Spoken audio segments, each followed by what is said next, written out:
Hello friends and welcome. Friends in the Dharma, Kalyana Mita. Those are beautiful friendships.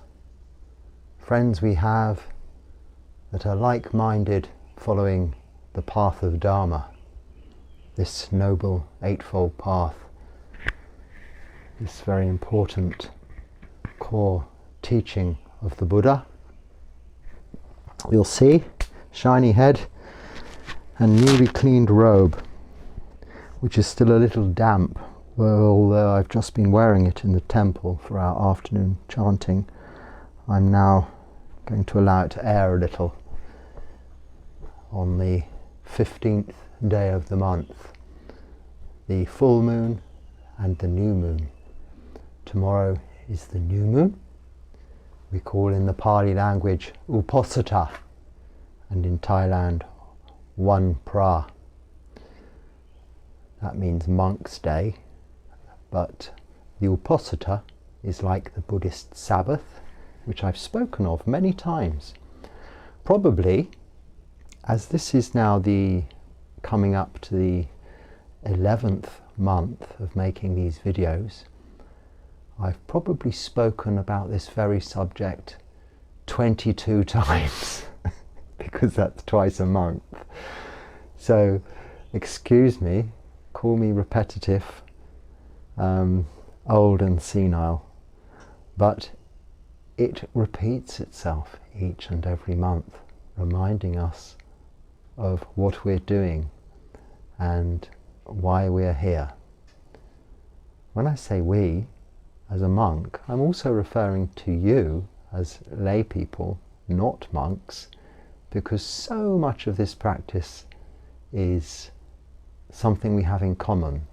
Our lives interweave, we are interdependent. I cannot live without you, you can live without me, but I hope that the Sangha, monks in general, with their support of the Buddha's teachings, the Dharma, and the legacy of the Buddha, with whom we have the utmost respect and pay homage to for his compassion in teaching for 45 years throughout northeast India, and then sending this body of monks, the Sangha, north, south, east and west around the world, populating Buddhism everywhere. Now it's been like tides, it's got high and low, ebbed and flowed, grown in areas, shrunk away in areas, as all religions do, and all trends, all things popular do. People have a popularity, and then whatever the opposite of popularity is.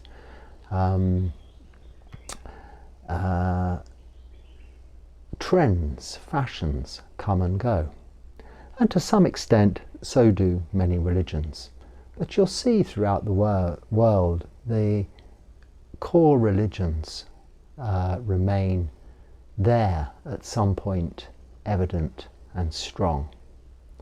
And a lot of this is because of the similarity they have, which is generally the life that's led of moral virtue. Now, time has gone so quickly. I say, well, 11 months of making these videos. It'll soon be what? The anniversary, the birthday of this channel. And it's looking like by then, which is still a couple of weeks, a few weeks off, there'll be 3,000 subscribers.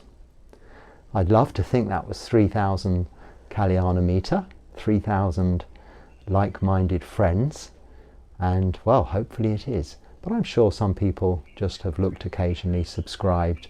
But I know there's certainly a core group of people whom correspond with me, send comments, and have become a community, a group of like-minded people whom are supporting me through that encouragement.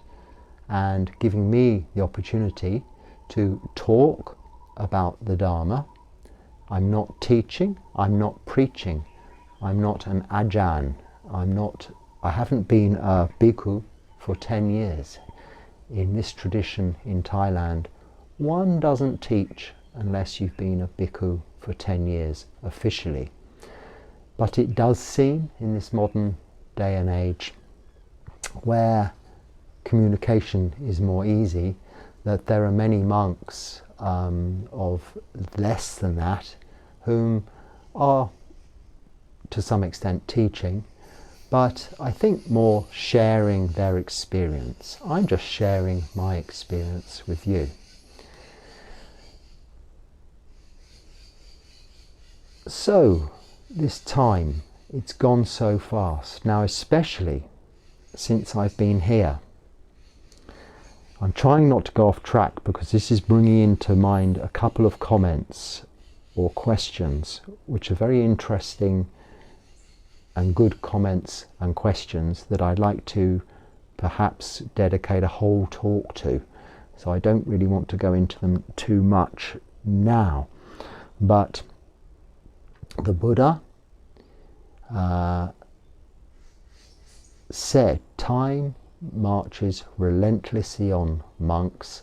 How well are you spending that time?" But this equally applies not only to monks, but to all of us, or all of you non-monks, because we should ask ourselves this question regularly. As time does go by so very quickly, we are coming so much closer each and every day, hour, minute and second to our ultimate end. Now, I don't want to get all morbid and depressing on you. This is a relaxed, I'm not wearing my robe formally, this is a relaxed talk. It's Sunday evening here, just after our chanting. This video I'm making for Monday evening here, Monday 6 o'clock Thai time.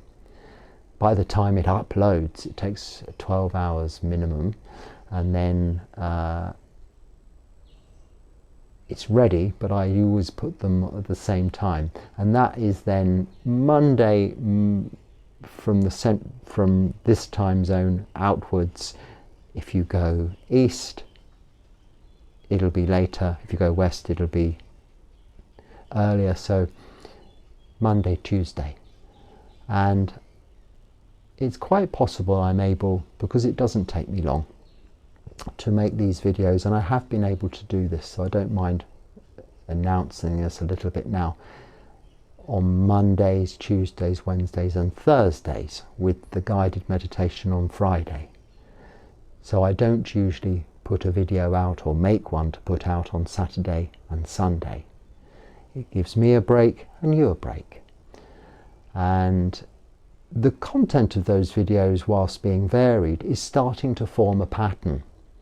This one, for Monday, as you're looking at now, is me rambling on, getting things off my chest, tying up some loose ends, sampalpalapa, the idle chit-chat gossip that us monks aren't supposed to do. But it's Dharma related, because I have nothing much else to discuss or sampalpalapa about. And then Tuesdays, there may be, as a result of that, something coming up in my thoughts, as they are all of the time, these ideas, a talk.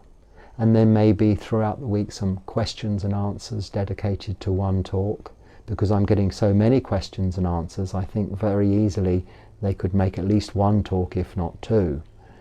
But a couple of talks and then the guided meditation on Friday seems to become, seems to be becoming a routine. And this routine, it's certainly become evident to me, is what makes time seem to go by even more quickly than it is going by. Now, firstly, back to this statement from the Buddha, time marches relentlessly on. How well are we spending this time? Why is this important? Because we are coming to our imminent ends. If we waste this time, whether we believe in rebirth, whether we believe you go to heaven or go to hell, or whether you believe in nothing at all, it doesn't matter. Why waste this opportunity of this valuable human life on sampapalapa, for instance, or on unwholesome activities? The unwholesome activities in themselves may not seem that they are doing you harm or doing us harm, but they do. They create unwholesome mind states. So say you commit a misdemeanor, do something slightly dodgy, wrong, and even if you get away with it, you're still creating a little bit of unwholesome mind states, which doesn't make you feel that good, even though you've succeeded. Not like when you do something really right and you get a good result. You feel really good for two reasons. You get the result, and you got the result wholesomely, and you developed a wholesome mind state. It brings back to you so much pleasure. This is why we get so much pleasure in simply giving, dana. And that is one of the first, it is the first of the 10 parami, the qualities that we develop through this life. And if you believe in previous lives, we have developed in previous lives to bring us to this state of goodness as it is now. Because generally speaking, everything around us can be, if you perceive it right, correctly, and as the truth as it is, it can be all very good. Now, what I've noticed is before I came here, so just over 6 months ago, I was in India, as you may know, but I was moving around a lot. For the Vasa last year, this is coming up in August, it's coming very quickly towards me now, like a fast moving train. The Vasa is where us monks cannot go anywhere. We have to stay in the monastery for 3 months, about 90 days. That begins on the full moon of August, the 2nd of August officially. I always get a little bit, what's the word?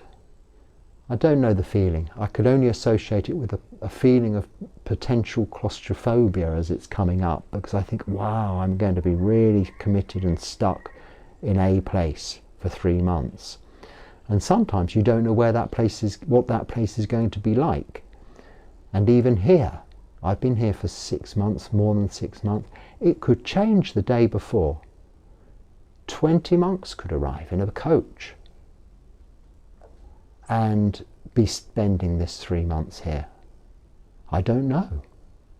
So there's a little bit of apprehension always there.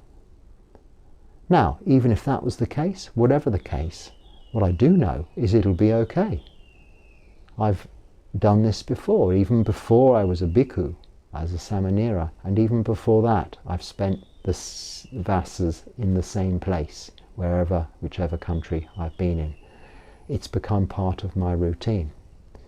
And what I've noticed is this time goes so much more quickly when there is little to do, but there is a routine. So this is why routine is quite important. Now, I know a lot of you learnt and experienced during lockdowns, which I didn't really experience. I had 6 months locked down in my van in the UK, which wasn't really a lockdown to me, because that's what I'd always wanted to do. Monks didn't really suffer. There was no dukkha in lockdowns, because we are locked down regardless. It's our life.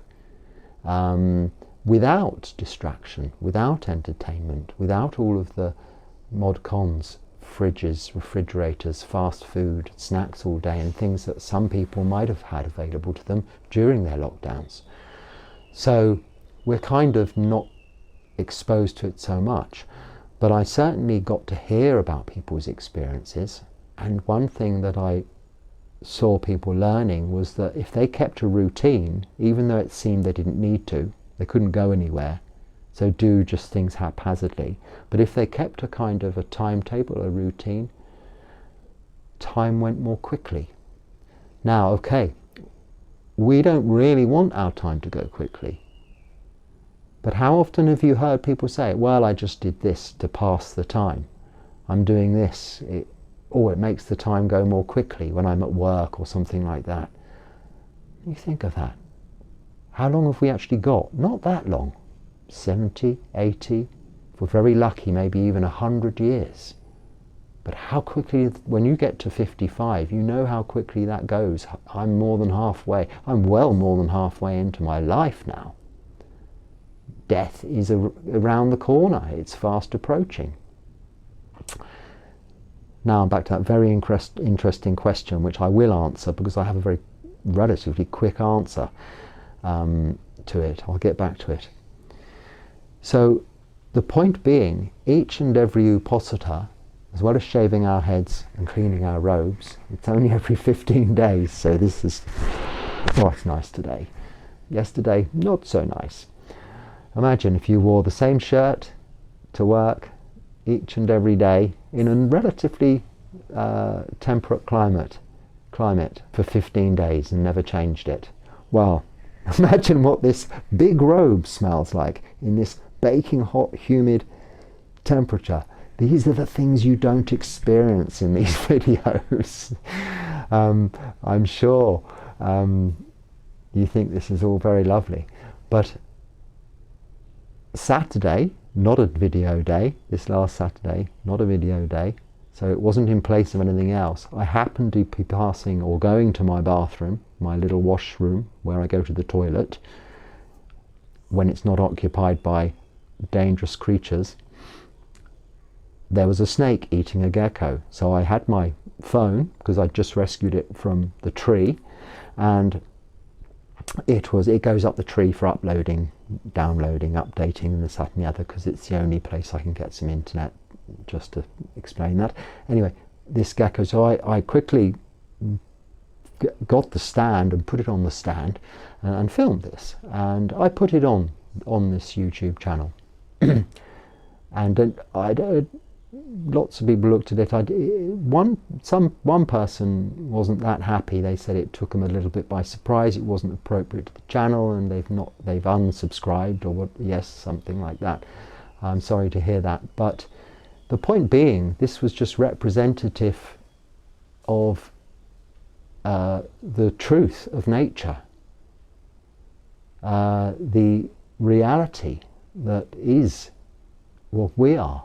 Aging, sickness, death, or anicca, dukkha, anatta, impermanence, suffering, and impermanence, unsatisfactoriness, and things being out of our control.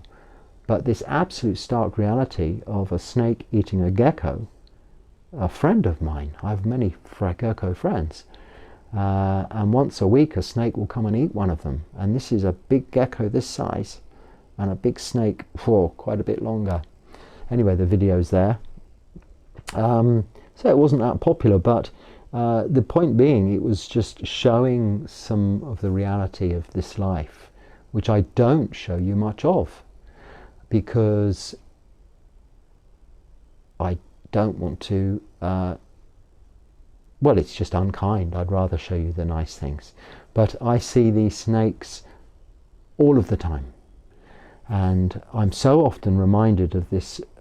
I hear it so often, this story of monks in forests, or Zen stories about being in a dark room and you think there's a snake and you turn the light on and it's a rope, or a monk walking through the forest and he sees a snake coming, or snake in the pathway, and when he gets as he just gets some light or something, he sees it's a rope. Well, bring on the rope, I say, because I haven't got any rope in this forest, but I've got a lot of snakes every corner I turn around, and there seem to be getting more. The problem I have now, if I need to go to the toilet in the night, go for a wee in the night, then Fortunately, I'm in the forest alone. I can just go outside. And this is dangerous enough, because even so, we don't stand when we go to the toilet, monks. We have to squat. It's part of our rules. So we just squat down and go to the wee, but I have to put my light on and just look very carefully, because there are snakes and they'll just come very quickly.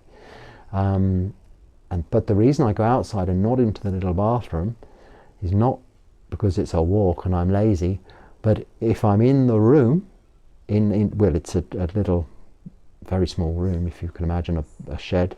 Even with the door open, you've only got one way out. So if the snake comes in, you have to get over it to get out.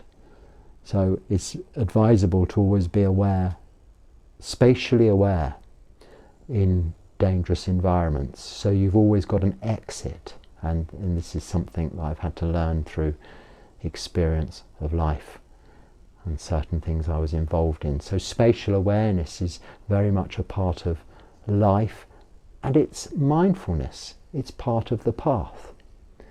So when the Buddha was asking about how, so that video was there for illustrating these points that are so commonly also portrayed and illustrated in the Buddhist scriptures, in the suttas, and even more so, and in more graphic detail, in the Jataka tales, the stories of all the Buddha's former lives, of when he was a snake, when he was a gecko, when he was a fly, a duck, a pigeon, and this and that. And someone made a comment even including, beautifully written out, the story of one of these, just one such occasion involving, many of them involved snakes, because India has a lot of snakes also. And snakes are deadly creatures. Another reminder of death. Something we fear, death. So why do we want time to go quickly? We don't. Not really. We think we do, and we throw it in as a comment, but it's really not what we really mean. What we really mean is we're not enjoying what we're doing at the moment, and we'd rather get on with something else. So we're wishing the time away we have. So we must learn in this practice to really enjoy the moment we're having. That is this whole point why we keep saying this phrase of come back to the moment, here and now, and these kind of now common cliche phrases that have been used for so many years. Cliches don't become cliches for no reason. It's because they are useful, they are facts. They have become cliches because they're recognized very often, more often than not, as the truth, and therefore get repeated very often and get called a cliche. So I'm aware sometimes I say here and now very, very often, and I'm not Ram Dass or someone like that who would say such a thing, but it's because it is so true. We come into here and now, and this is where we can find all kinds of answers, as well as immense pleasure and enjoyment, when we can appreciate what we actually have, rather than regretting and being troubled by the past, or fearful of the future. The past is gone and cannot be changed, and the future is purely imagination. We do not even know that we will live beyond this next breath. If we have an aneurysm in the brain, we could just stop like that. One of these snakes could bite me. I'm not sure, I should Google it, what you do. I mean, I would go traipsing down the hill there, or up the hill there, to one of the ajahns and say something miming like this nature, and show them the bite, and they'd know what to do, I hope. But still, they would have to, something would have to be done to get me from here to a treatment centre, a hospital. I have been to this hospital here when I had another injury. I cut my head open once, not this time, but once before. So I know there's a hospital there, but whether they deal with snake bites, I wouldn't know. But there's every chance these things could kill you.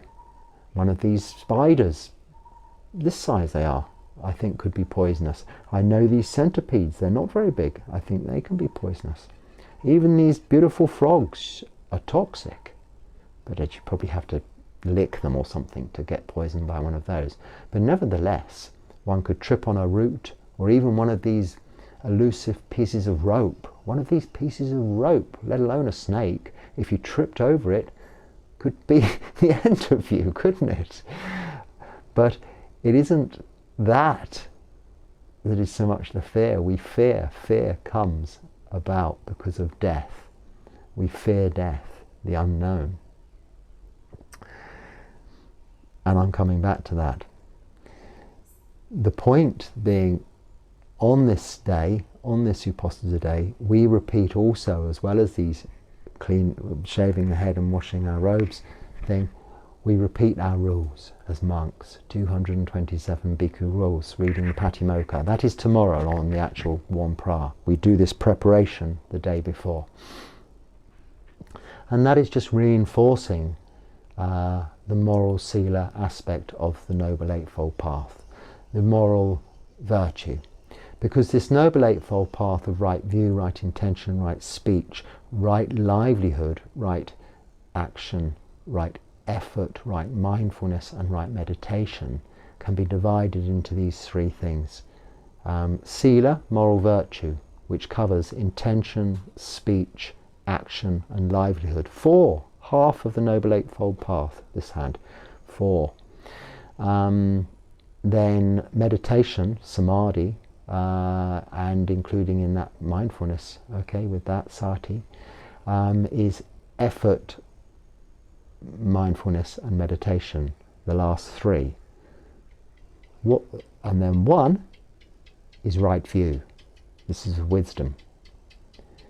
And what the Buddha's pointing out is we must be spending this time well, developing wholesome mind states, reducing unwholesome mind states. And certainly if you're a monk, and really if you're a lay Buddhist practitioner, trying to eradicate greed, hatred and delusion. So when you find yourself wishing the time away or trying to pass time, don't. Hope, wish, pray for more time to eradicate greed, hatred, delusion. More time to do good, develop wholesome mind states, reduce unwholesome mind states. More time to enjoy the moment you are having. Now why? If you're just going to die. Because when you do face death, it will be so much less of a problem, so much, I'm not going to say so much easier, but so less difficult if you are in a good state of mind by having developed wholesome mind states. If you are still full of craving and desire, death will seem even more of a hard thing to face. Already before death, you will have lost the opportunity, unless it's very sudden, to satisfy many of your cravings, your wants, your desires. So the more that are there, the more suffering there is towards death. And certainly at death, the more clinging there is to life, to lifetime, this life.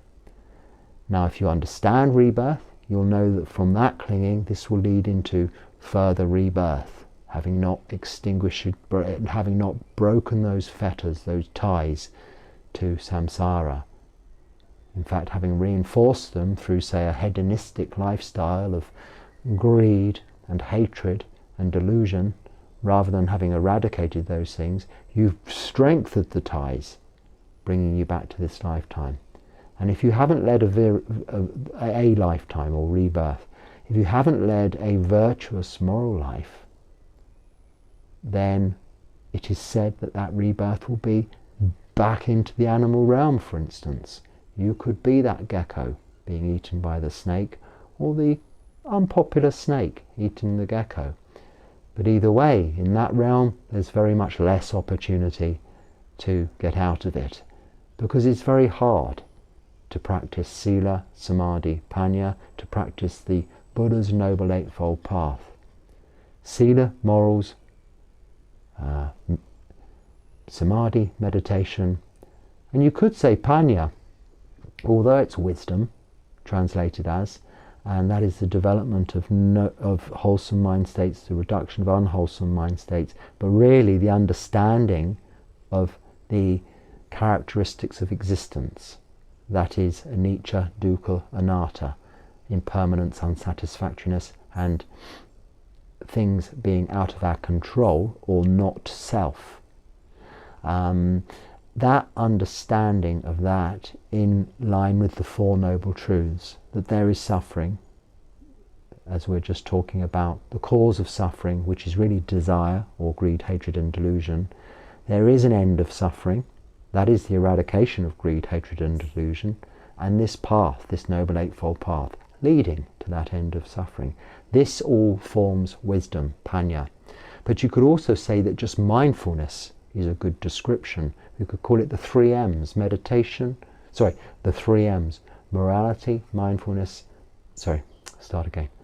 morality, meditation, mindfulness. Because if we're leading our lives, spending our lives with morality, with meditation, with mindfulness, then we are spending our time well. It may seem it's going quickly, it may seem it's going slowly. It doesn't matter. Time is just something on a clock. What is important is how you are feeling here and now in this moment, at this time. So when thoughts arise that, with me, for instance, with the looming vasa coming up, that it could be all of a sudden a different environment entirely for 3 months. I think, well, as it may be, I will still find in each moment the same me as I perceive myself. Okay, I will still have the same defilements, the same tendencies, the same natural greed, hatred and delusion that I am battling as I have in the environment as it is now. Nothing changes there, only external aspects change. So one monk has arrived, and I think that's probably it for the Vasa. Another Ajahn, he looks quite young, but he's an Ajahn, so he's been a monk for more than 10 years, or 10 years. I'm very fortunate and blessed. I'm a junior, a Navaka Bhikkhu, a new monk. I've only been a monk for a few years, so to be living with 3 Ajahns, and of course our dear Samanera, our novice monk, whom has been that for many, many years and lived in this monastery for many years. So he's very knowledgeable, very experienced, not only in the Dharma, but how to run things and how to look after us. And he's always teaching me.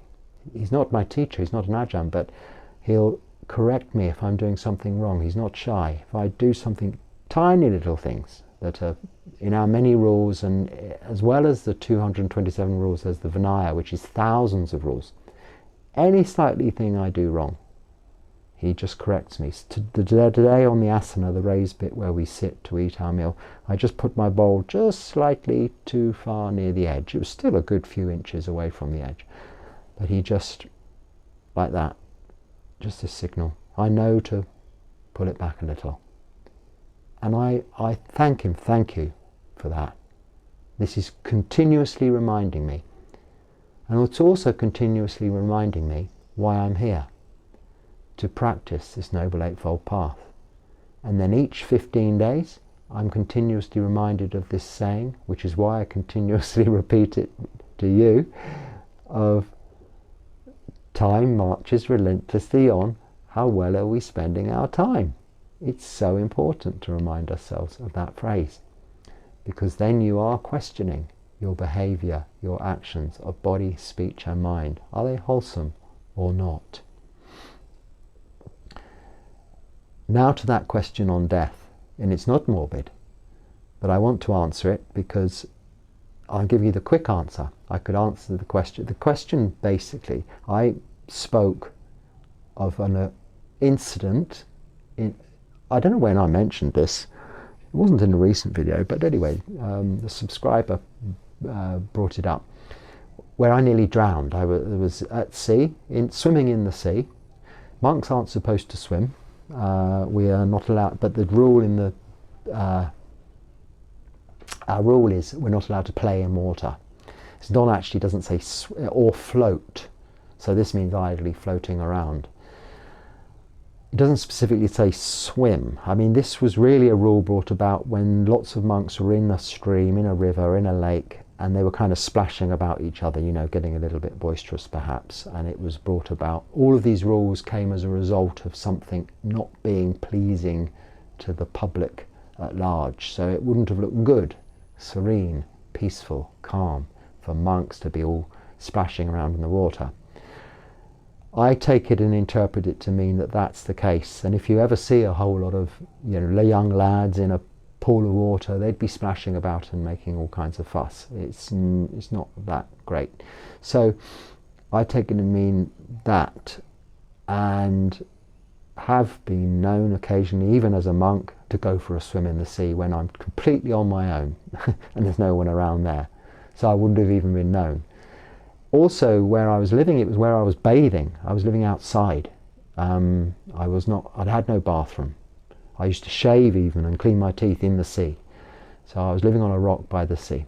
So I was out swimming and I nearly drowned. The currents, I won't tell you the whole story, the current took me away and I nearly drowned. And having recounted this story, someone said, well, how do you deal with that? You know, you said that you eventually I washed back into water, otherwise you wouldn't be seeing me now. I was washed back into the shore, but it was okay. But I can't remember quite how he phrased the question, but he said, how do people, can I share with this community how one deals with these traumatic experiences?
In hospital in not a good way.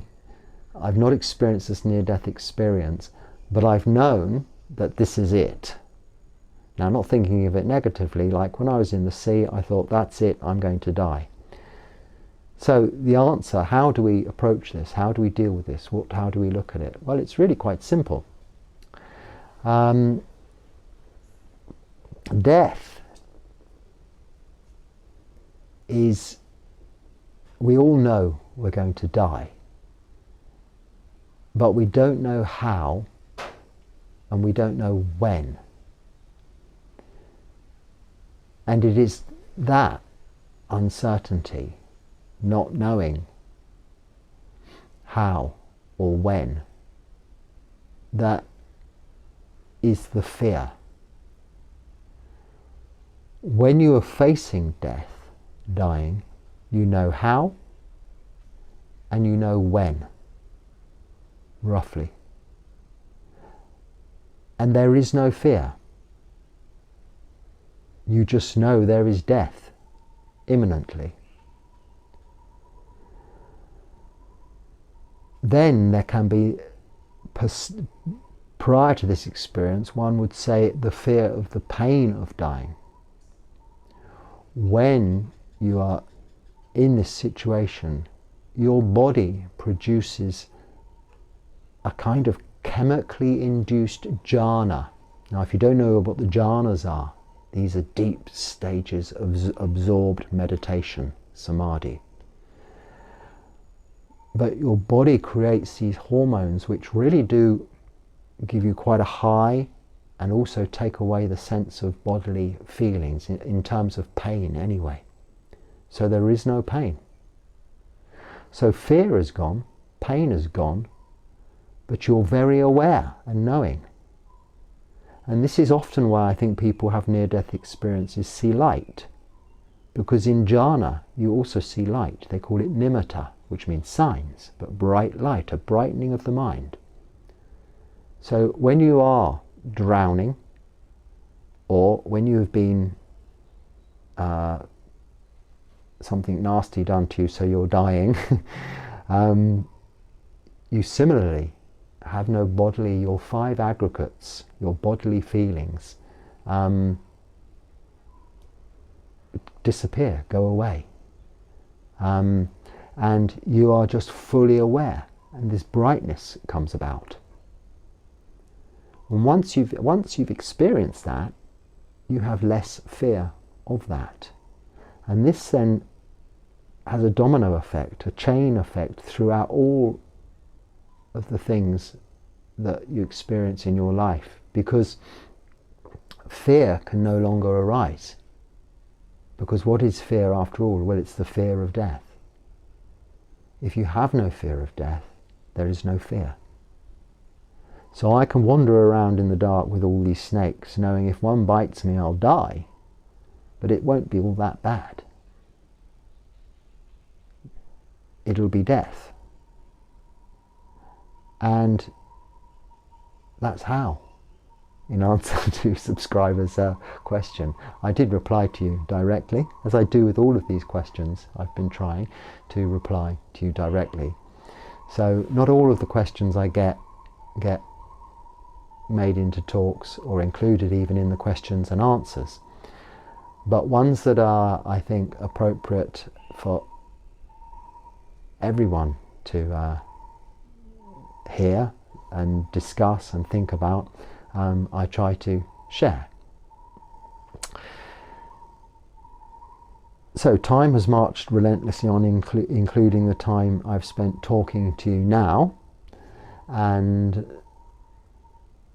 that means before the phone overheats, cuts me off, and then makes it even more difficult to upload, I should bring this talk to an end by saying that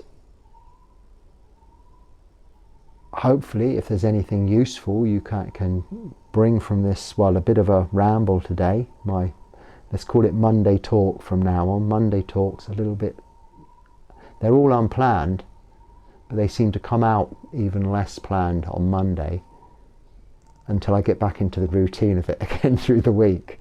But if there's something useful, please use it and share it. If not, then just forget about it. And I appreciate all your comments that come in. I appreciate your questions and your emails. I'm quite confident that by the time this channel birthday comes up in a couple of weeks' time, there will be 3,000 subscribers. And at the moment, I'm quite easily able to deal with the questions and the comments, replying to them as they come along. But whether and how long that will go on for, I don't know. Because of course you can only deal with so many. I can't make this a full-time job because it would defeat the object of being here. But at the moment, the whole process of making a video and answering, reading, it's very enjoyable to read your comments and answer your questions as best I can. is all very easily done within a couple of hours, an hour in the morning and an hour in the afternoon, or now making the video. So that's all. And there's no reason why it won't stay like that, even if there's 3,000 subscribers by its birthday, and even if there's 6,000 subscribers by its next birthday, because I can simply just answer the questions a little bit more quickly or something. I don't know, we'll see how it goes, but I do appreciate that. Oh, one other question, somebody asked about the where the PayPal button had gone, link, whatever you call it, and I took it off, having said that I don't ask for donations, so I took the PayPal button off. But anyway, I've put the PayPal button or link or whatever it is back on the channel description page, because quite a few people have asked me where it's gone. So rather than keep explaining each time, oh, you don't need to send in financial dana, you can, it's very welcome, and that button is back there. So I won't say any more than that about that, other than to wish you very many blessings with metta from here in this hot, sweaty jungle, and thank you for watching.